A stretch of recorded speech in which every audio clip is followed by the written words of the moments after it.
One of the best skins in the game, as well as some new holiday skins for the new event, as well as new friendly private matches for Strife Battlefield. What is going on? Hey, Nop here. In this video, we're going to be covering the latest patch note 4.4.6 for the game King God Castle, and we're going to be running down these patch notes, and it is kind of freaking juicy, dude. So let's look at this battle pass skin, the Queen of Oaths RIE. Now, I definitely called it. Yeah, they buffed RIE for no freaking reason, in my opinion, and guess what? For very good reason. She is here as a battle pass skin, and she is amazing. Look at this art. Now, I like her design. I don't like how I get that she's supposed to be like a doll, like machine kind of thing, so you know, it is fine, but overall I love it.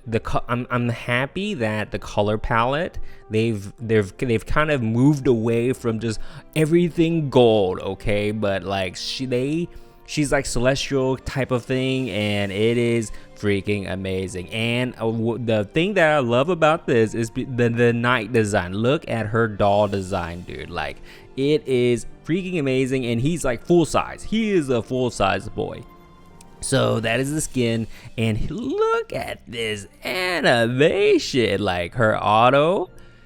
I just love her freaking doll. Like, it is a freaking full-fledged. It's not like a little dingy, like freaking little demon, or like a little minion guy. It's like a full-fledged dude. Look at it. Look at it, dude. It is freaking amazing. I love it. Like, and you can even notice, like, on top of the knight's like head, there's like a little like moving flame. Look at the moving flame. Do you see the moving flame? This is so different because there's, like, you know, there's that skin for Jupiter, like the collab skin with the moon festival, right? Like her little fire thing. I wish her fire thing moved or something, right? And this one though, he has a freaking moving flame above his head. And it is pretty, it's actually like a pretty new like aesthetic for King God Castle. Not many freaking heroes kind of have this moving animation. They have a design for her, and there's a design for her doll, right? It's like a 2-in-1, probably one of the best skins in the game in my opinion. Rivals even maybe God tier skin, man. This is like peak awesome piece battle pass skin designs, and I freaking love it. I love it. 12 out of freaking 10. 12 out of freaking 10, boys. Now we're gonna be going through all of this. We're gonna be, so this was right here, dude. Friendly battle update. Strife Battlefield friendly battle, boys. You can do a friendly battle and custom lobbies. Look at this custom lobby shenanigans, dude. Like, you can invite your people, right, your friends. So friendly battle can be played a minimum 2 people and a maximum of 4 people. So when creating a friendly battle, an invitation code is automatically issued. So you get like a friend code, right, and then you post a friend code, right? So the friendly battle code is up here. You just copy it, and then your friends just go to join, and then they put that code in, then you join, right? So it is crazy. You can add bots to empty player spots. So my question is, it says friendly battle can be played with a minimum of 2 people and a maximum of 4 people. So my I'm surprised. If you look at here, you can actually select what level kind of bot you want. You can put a bronze bot in there or a king god bot. That's kind of bad, but yeah, bro. So like, my question is, can you go into friendly battle with only 2 players?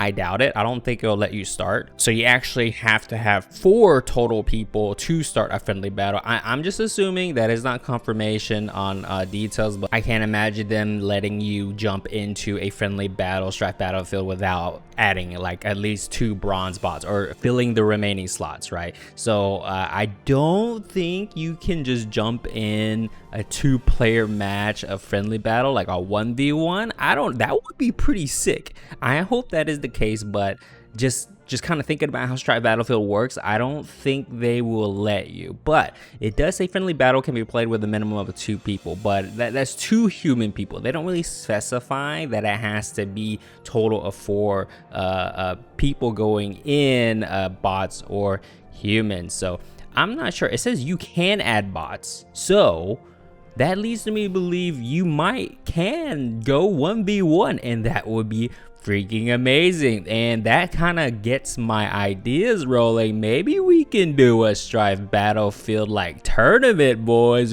I can host a Strife Battlefield tournament, and that would be pretty sick, dude. That would be pretty sick. Please let us do 1v1 Strife Battlefields. That would be pretty awesome. Anyway, so I'm pretty excited about this. I can play with you guys too, and that is some content rich stuff, boys, and that is fun. So just hopefully they did kind of like, there is a patch note for notice for their Strife Battlefield fixes, and we're going to be going over that. But I just hope that Strife Battlefield itself gets a bit more stabilized, because right now it's a little,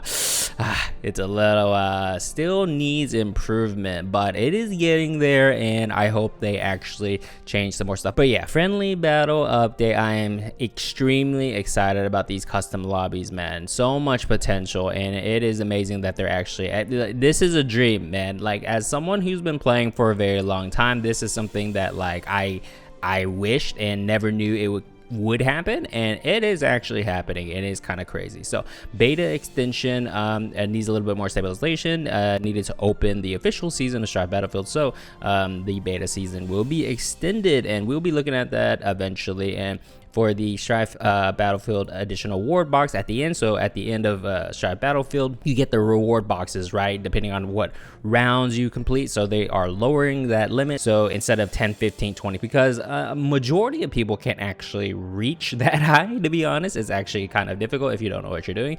And there's a lot of RNG and stuff like that. So it's actually pretty difficult to hit like even 15 for some players. So that is good that they reduced it to 8, 13, 18. So season 37 balance adjustments. So I love seeing balance adjustments, and let's see what they got. So Draco, my boy, now you're gonna see a lot of this stuff, and you're gonna be like, there's a lot of reasonings when I do my tier list, and it is very indicative of why they're kind of placed on the lower end, and then you'll see them buff these heroes, and that's for good reason, because they're actually not performing well. So Draco, so increase in max HP, which is good. He needs that. He needs more. He needs more. So let's read what they gotta say. So even though Draco had used his skills up close, he had similar physical strength to other heroes who mainly do damage using long distance skills. Draco's physical strength has been increased to make it suitable for using his skills up close. So when they say physical strength, obviously excuse the localization and English, okay? Physical strength means HP for them, okay? So physical strength, more HP. Now 22% HP is actually pretty decent. He can't be bursted as much. He's definitely still going to be bursted. And we're going to be seeing later about the the new Grand Arena buff for season 37. It is actually going to be kind of, well, I say interesting, but it might not be as interesting as it may seem. But Draco is definitely favored, and it's going to be interesting to see how he matches up with some of the other Grand Arena favored heroes currently in the new Arena meta. But is this going to help Draco solve his problems? I'm gonna say no. Is it going to help him do a bit better? Yes. Is it? So yeah, take it what it is. I wish I am hoping in the future that they do a massive overhaul of much needed awakening abilities, like actually tweaking the awakening abilities. Now they did in the past, they did tweak, they actually did change some, but I hope that they are in the process or have plans to in the future of some of these older heroes, or a lot of these heroes, go back and entirely re-kit the hero or change the awakening ability entirely, like give them a new idea or whatever. Just replace it, please. So a lot of these heroes kind of have those awakenings that are just straight garbage, never used, right? And Draco is one of those heroes. But yeah, in the future I wish they would do that. But it's a little bit more after Strife Battlefield goes out, after they release chapter 11 and chapter 12, then you can start thinking about going back and retooling these awakenings. But yeah, Draco, better, yes. Solve his problems? I don't think so. So Chang'e, continuous buffs. Now I know a lot of you guys are out there like, oh, Chang'e's OP, Chang'e's OP. There's a reason why I place her a lot lower than what people would like, and guess what, they're buffing her. There's a good reason why they're buffing her, right? So yeah, Chang'e is really she is on the uptrend, I'll say that, but her awakenings are the ones, her awakenings are kind of like the thing that is really holding her back, right? So you'll see a lot like these heroes that are needing to get buffed, they kind of have an issue with their awakenings, right? So yeah, increasing power, more spell power, man, like eventually she's gonna get crazy. Like Joel is actually in a really good spot right now. So that I mean, I never thought I'd say it, but Joel is actually in a pretty good spot. So Chang'e is not showing enough power considering the difficulty in her skill mechanism that she has to use skill 3 times to inflict a decent amount of damage. The spell power of her ability has been adjusted upward to inflict reasonable damage. So that's a lot of damage. she has eventually is going to get to the point where when she does her official, like, you know, Azure Dragon Slash, everything's just gonna die. So there is a point of no return, and she's just been getting buffs over the past, I don't know, freaking year. I have no clue, but she is getting buffed and buffed and buffed, and it is interesting. But I like Chang'e. I like Chang'e. I love me a Chang'e, right? So very good, like better, like it's just better, like as at least they didn't give Chang'e the Draco, you know, Draco's just max health, right? And then it would be bad if Chang'e was like, hey, we're just gonna increase the health pool, right? So yeah, spell power is definitely the way to go, and 33% chance, no joke, man. So that is good, great to see. Hela, so the only thing that they changed on here from what I see is this, the point. Why do they mark this entire thing out? Hold on, max, am I missing something? Max 1.5 second, that's same. Per 10%, that's same.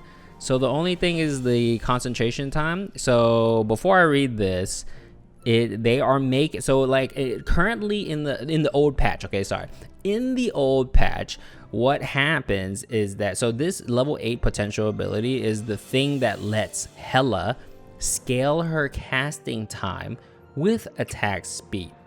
So a lot of new players, they kind of like use Hela and they're just like, wait, I can put bows on Hela and scale her attack speed, and then they don't have her at level 8, they have like level 5 or something, right? So they try to put bows on Hela and they're like, my cast speed doesn't go down. Level 8 potential is the thing that allows her to do that, okay guys? So that you need attack speed from bows or relic stats, that's very important, and per your attack speed, it will reduce your casting time to a maximum, or I guess minimum, of 1.5 seconds. You can't go lower than 1.5 seconds. Okay, so what all they're doing is that you require less attack speed to reach that quote unquote cap, right? So before, you actually needed more than a tier 4 bow, which kind of felt bad, right? Because you're sitting on like a tier 4 bow, and then you need to put like another tier 3 bow on her to get max attack speed, and it felt super bad because it has to take up another item slot. So let's see what they have to say. The existing required attack speed to fully satisfy Hela's maximum concentration time reduction was 150%, which requires more than a single King God bow. Yep, exactly what I said. The maximum reduction in concentration time was maintained at, so they're keeping it the same. It is not changing. It's still capped at 1.5 seconds, while the required attack speed was reduced to 100%. Now, this is very, very good. Now, this might be like a small change, but this is a very good like quality of life and extremely good change. It needed to be done because before it was super hella bad. No pun intended. So she needed a King God bow plus some more, and it felt super bad, right? So now she just needs like a King God bow or whatever, and she is fine. You can put 2 more stabs on her, and it feels really good. Now, I would love to see some more changes to her, especially regarding awakenings, but maybe in due time, but this is a good start, and probably give her back some health, because before she was super OP and they made her super glass cannon over time. So I also hope that they kind of give her the HP treatment, give her back some more HP, because she kind of gets blown up for sure. So next one, Nabella, very low usage. I rank her pretty low on my tier list, and it's just there are more heroes that do more of the same, right? So let's see what they did. They decreased her mana pool by 15, which is 1 auto attack. In order to strengthen Nabella's performance, the mana requirement has been reduced by 15 to allow her skill to be used more frequently. Now that is good. That is good. I mean, I'm always, so like reducing mana costs on skills are always extremely good. Now, if you give them 50% start mana, that would even be more amazing. So yeah, 0, so that it turns her into a like a 5 auto kind of type of hero, which is fine. You know, usually you're running Nabella, you're running like 15 mage anyways, so I mean, it is better, it feels better. Like when you're playing Nabella, the main thing that you're trying to do is have her do skill and then have her auto attack, right? And this allows her to do that more, and that is good to see. I wish they kind of like I said, a lot of these heroes that kind of need buffs and stuff, they really need to focus on tweaking the awakenings themselves. Her awakening 2 is freaking garbage, man, and like a lot of her damage and stuff comes from after her skill, she does the autos, and that is kind of like where her bulk of her performance kind of comes from, right? So like you know, like she's fine, you know, just make her do more damage, I guess. I don't know, she kind of, her identity is a little kind of, I don't know. There are better heroes right now that does the same thing kind of, and even better. So better. Kathy, guess what? Kathy, a lot of people think Kathy's like S tier, right? Well, they're buffing her. Why would they buff an S tier hero? It's because, in my opinion, she is not S tier. So, although Kathy inflicts sufficient damage through powerful skills, she is not used often. Rather than increasing Kathy's damage, we increased her range to make her more useful. Now, usually when they buff heroes, they don't touch attack range at all, and when attack range is touched, it is actually pretty OP.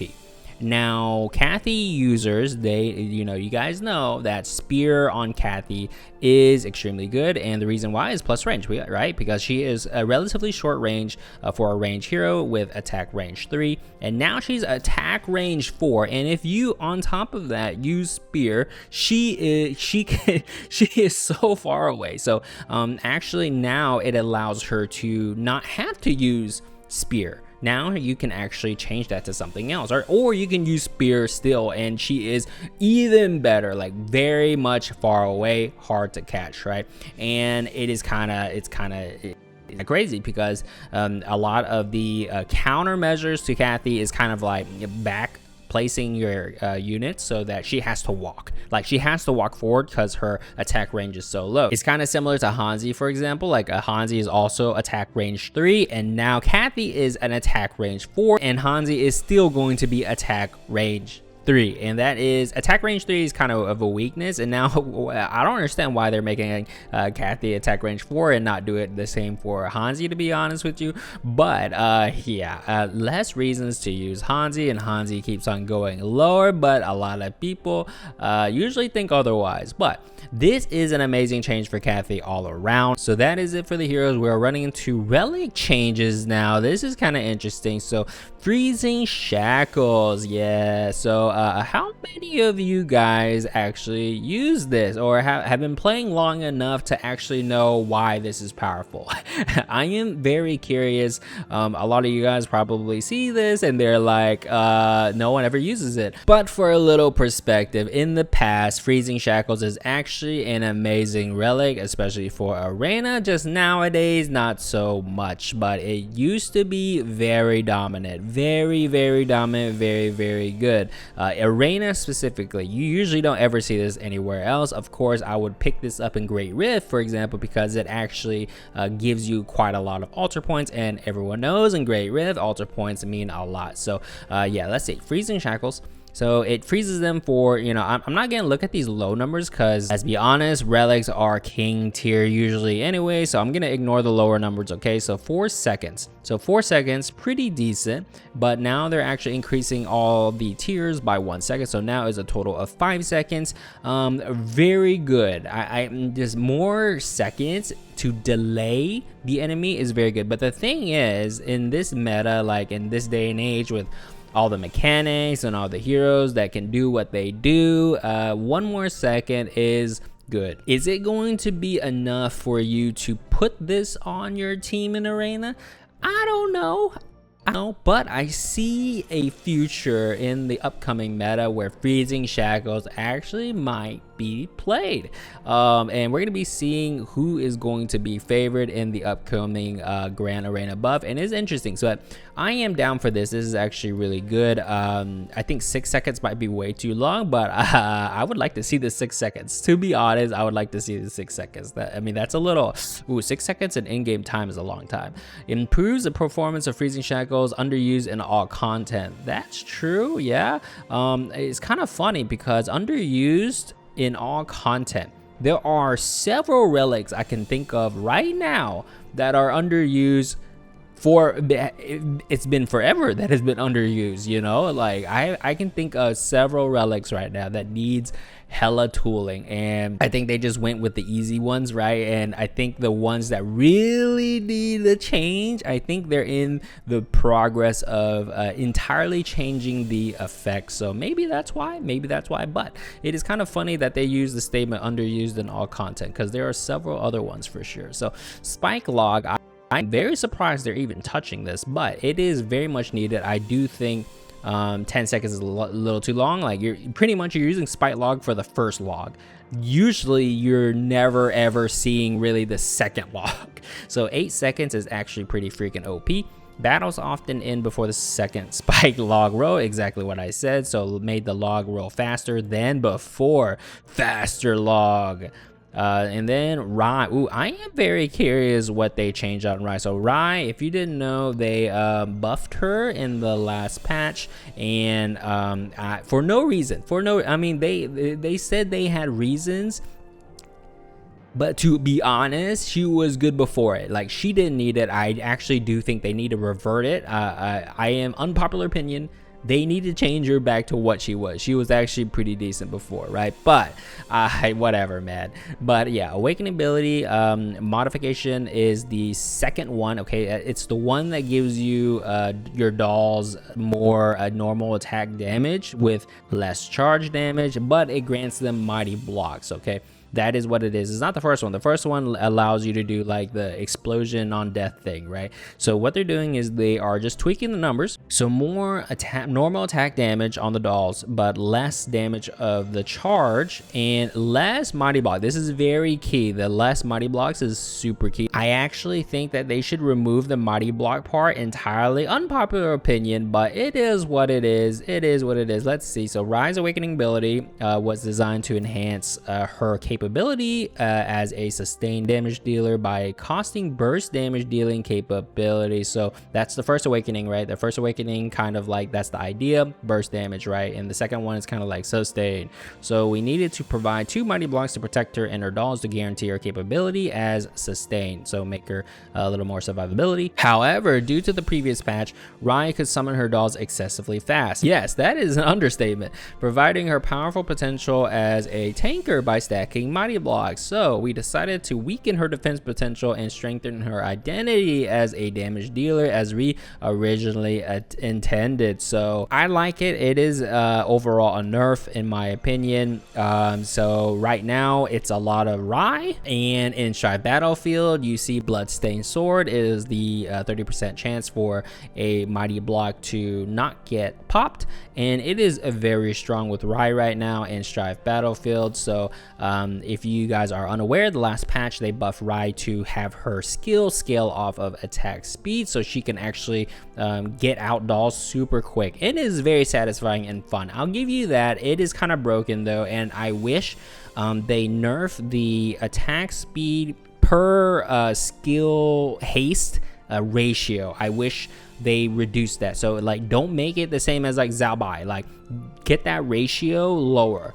So have her skills still be able to scale off of attack speed, but by a less amount, right? Like, you need more to reach that crazy OP state, and I wish they did that with RIE. But less mighty blocks is good. I actually wish they just got rid of the mighty block part, to be honest with you, but I get it. Maybe instead give the dolls more health, for example, not mighty blocks. It would actually solve a lot of my issues with RIE, like in terms of balance. Give the dolls actually more health, a little more health, just not like crazy amount of health, but like a little more health, right? And I think I would be down for that instead of a straight mighty block, to be honest with you. So yeah, Heirang, freaky head. Did they watch my tier list? Awesome piece. Do you watch my videos? I would love to know. But Heirang, so mana is increased by a whole auto attack. So I am down for this. Heirang is freaking broken. Has always been broken. CC king. If you need CC, he is perma CC man. Arena staple. One slot Heirang. If your team has Heirang and the other team doesn't, you are winning 100%, usually 10 out of 10 if they don't have freaking CC immunity, right? But yeah, we found out that Heirang's skill is showing excessively dominant performance through its wide target range and crowd control effect. So we increase its mana by 15. What do you mean we just found out? We just found out. I mean, they don't say just found out, but we found out that Heirang's skill is showing excessively dominant performance. Awesome piece.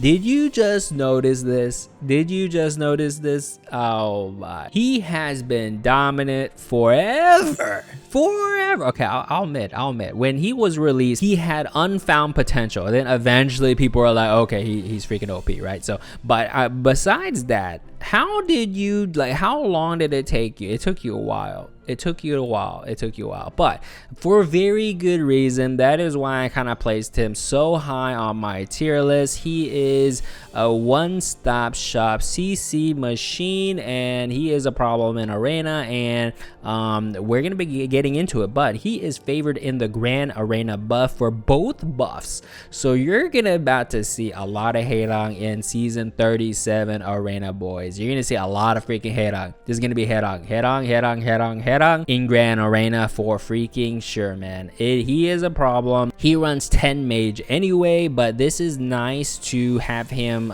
do his skill less fast, right? So it is a good change, a good balance in my opinion. I would actually, to be freaking honest, I actually would like to see him be a 120 mana.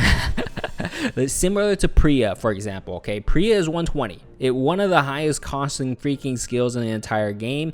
Heirang, I think he should be 120. To be honest, he should be like 120. But yeah, we'll see. But he should be like 120, or maybe add make him a 105 mana unit or something. But yeah, this is deserved. But I still love me a Heirang. He's still gonna be freaking good. Tayback, they're actually nerfing him, which is actually kind of crazy. When you see red, boys, that means a nerf. So let's see. This is his second awakening ability, not his first one. No one ever freaking uses his first one, okay? So his second awakening ability is Tayback's identity. If you are not using second awakening Tayback, I don't know what you're doing. This is a nerf. When you see red, it is a nerf. So when taking lethal damage, he becomes invincible and he does that provoke thing. What they're doing is they're adding, it's kind of funny, right? They kind of keep on nerfing Tayback, and a lot of new players, they're like, why are you nerfing this guy? He's freaking garbage, right? So it's kind of funny. But yeah, when he does his skill, he becomes invincible, and they keep on like nerfing like less people provoked, and it's like less minus 1 second on the duration, and then now it's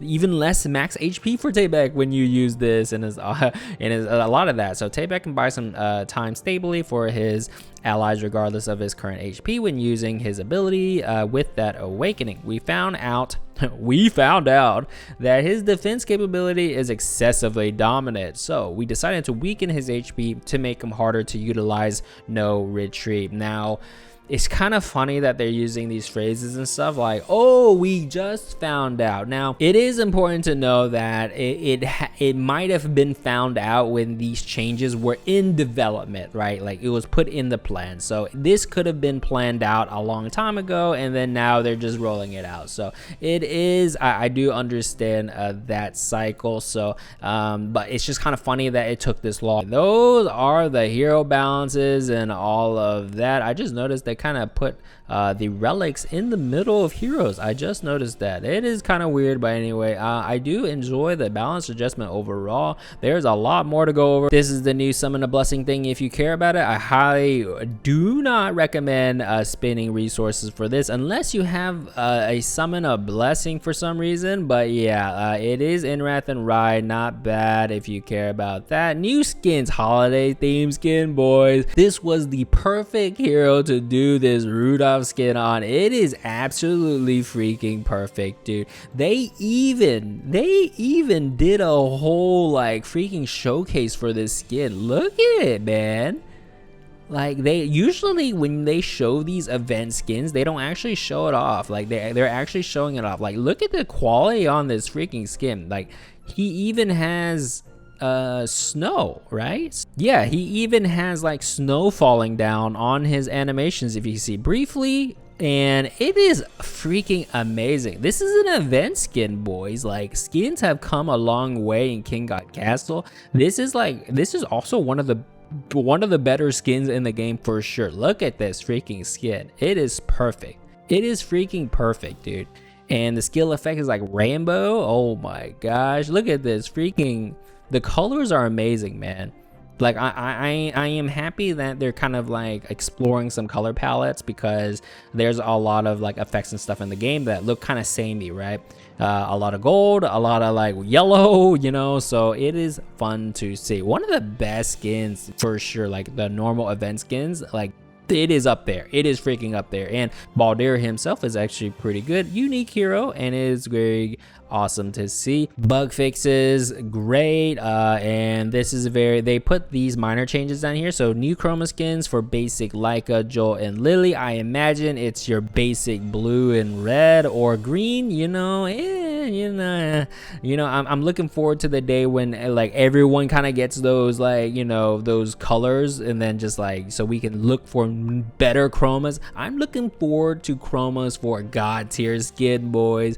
Please give me some chromas for God tier skins. That would be amazing. Enhance intuitiveness in Alliance Raid characteristics UI. The tab will look more likely to be scrollable than before. I see. So I imagine this is the boss traits or whatever at the beginning. All right, we have some more. Man, this patch is freaking huge, boys. So holiday event. This is the holiday event. You can get your tokens. Now for events, they are returning 3 old battle passes that you can get for gyms. So the 3 are Queen of Fate, Hela. As always, if you're looking for any skin previews with the sound effects and everything, look on my channel. I have all the skins in the game with the future one coming up on my channel. So if you're ever wondering what a skin looks like or what they sound like and things like that, check out my skin short preview playlist. So Isaac, this is the Isaac one. I love this skin, actually. Pretty good skin for her. She's actually pretty good. This skin, I love this skin. One of my favorites, actually. Zhao Yun, man, I'm a Zhao Yun fan, but this skin is one of the first skins made for the game, Battle Pass wise, and it is dated. It is definitely dated. This Lubu skin, I love this freaking skin, but Zhao Yun, this skin needs to be updated, dude. It is kind of, it's a little lacking. It's a little lacking, and it is because it is actually one of the oldest skins, Battle Pass skins. So yeah, you have the Rudolph one, and then you have all the existing holiday skins that you can get that are returning, and then you have the Battle Pass, so like the Santa Linar, Priya, and all the Snowball fight ones. As a reminder again, they are all on my channel. This is the season timeline about the competitive stuff. This is the RIE, Banner, okay, solo raid if you care about this, mage, blacksmith, alliance if you care about this, greed, hero, blood giant, and then this is the kicker right here, arena. So the grand arena buff is going to be elemental in East region. Now, AWESOMEPIECE, if you watch my videos, please include what heroes are elementals and what heroes are East region, because not everyone remembers who elementals are and who East region. Not even me. Not even me. Please include like a list or like a picture of it, like in the notes, please. If AWESOMEPIECE, anyone, Mr. Croco, White Choco, if you watch my video, please include a little snippet right below here so I don't have to like look in game, you know. But I have checked that out, and it is going to be a Jupiter and Hadon meta for freaking sure, man. So you could probably see Yon in there, like, but Jupiter is and Draco's also in that category of element as well. So it is going to be interesting, but I'm gonna assume that Jupiter and Yon are gonna be the most dominant, as well as Hadon. And for the East region, Hadon is actually both East and element, so it is going to be a Hadon meta for sure. So Hadon and Jupiter, 1000 freaking %. You best believe you're gonna see Hadon and Jupiter, and it is actually that sounds really fun. That sounds really fun. Now, if RIE remains super broken, which I don't think she will be as dominant as the previous season, but we're gonna have to see. But Hadon Jupiter meta is definitely gonna be something, and Yon is actually might come back. It might come back. So it is going to be very interesting to see. And there's that. And now this is the notice for the extension of Strife Battlefield from Mr. Croco notice. So first of all, I would like to apologize for not having Strife Battlefield fully stabilized until the very last moment of its beta season. Okay, and today I'm writing to share the explain reasons why fixing the bugs and errors in Strife Battlefield takes more time than everyone's expectations. It was developed and built on a server completely different than the original one. Bug tracking logging systems that we've been applying and using the original server weren't fully established in the new server. So when they first released it, received many reports on a lot of bugs very frequently. As a result of the analysis, it can be found that it was a combination of things, and they try to fix it.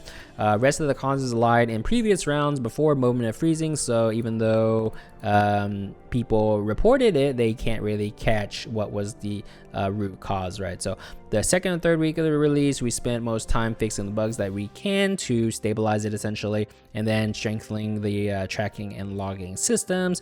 Currently, the application of those systems are nearly completed, and we are fixing and tracking the causes of the issues that we failed to track in the past weeks. This is the current state of stabilization problems. There's absolutely no intention of making excuses. We wanted to clearly state why we could not fix the critical bugs for about 2 months after the beta release for users who would feel frustrated from us being silent. I'm not going to comment about that. Regardless of our reasons, we are still responsible for a promise we made to users. Clearly our fault. Haven't been able to fix the bugs for many weeks. We would like to sincerely apologize as for the tracking system and tools implemented in the new server. We can expect that we can fix the remaining critical bugs soon, and we'll be able to start the official season after this beta season extension.